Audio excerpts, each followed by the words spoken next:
Creativity is an addiction.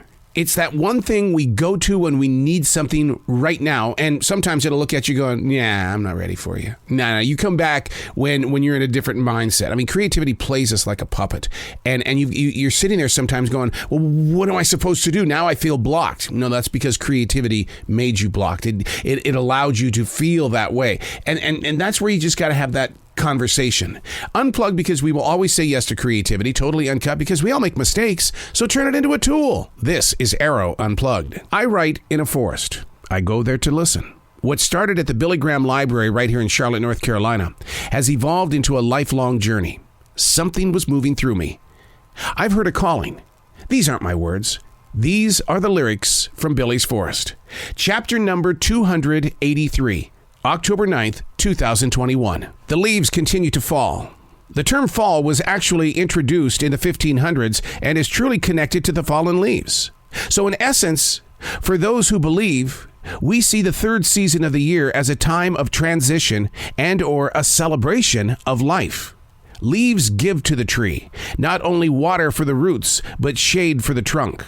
What many forget is how the fallen leaves continue to give to the soil, as well as it serves as a great hiding place for very playful squirrels who will take a moment and pack their homes with leaves to keep warm this winter.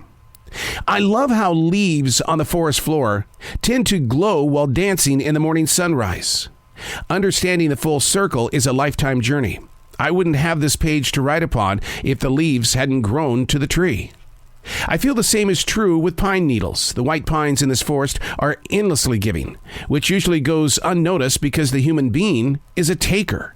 Not everyone, but the circle is very small compared to those stealing from the harvest before the apples are actually ripe. Look at all of those beautiful leaves.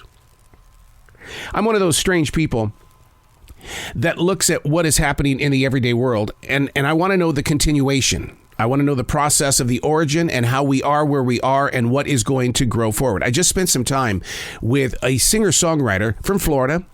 His name is Lobo, and Lobo has been huge in the music industry all over the world. And our conversation just a few minutes ago, through 50 years of songwriting and performing, how a song starts on a page with a writing instrument.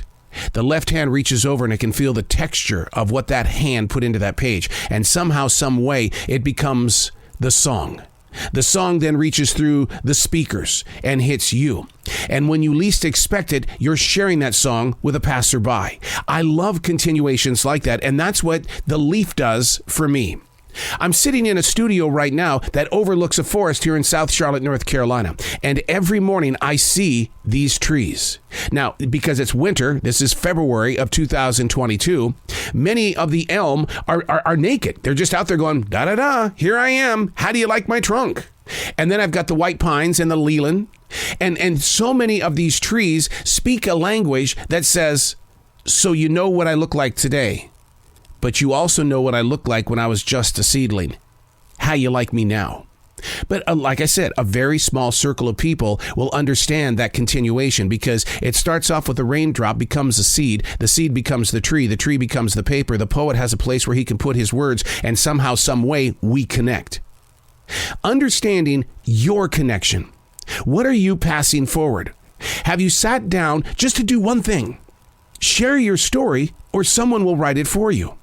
My mother never wrote anything down. Now, I do have a couple of letters from her that I have saved because I always loved her penmanship, but I don't know, and I didn't get to know her story. And here's the thing. It's not that I didn't try, because I would sit down with my mother and have those conversations, and she would always say, it was too long ago. I don't remember. But Mom, no, son, really, it was a long time ago. I don't remember. Now, as I approach 60 years old this June of 2022, there are many things that are happening that people come up to me and they'll say, do you remember? And I feel like my mom because I'll go, I don't remember. That's why I daily write. Because inside these pages, because I am a stream thinker and because I document the chapters and the steps in the pages, what happens is I can go back to any time and say, I may not remember, but my penmanship will share with you the story, the continuation, what is yours. And I think it's time, and I might be the one that needs to tap you on the shoulder to remind you, it is time to start putting your journey in the process of growing forward. I'm Arroe. These are not my words. These are the lyrics from Billy's Forest.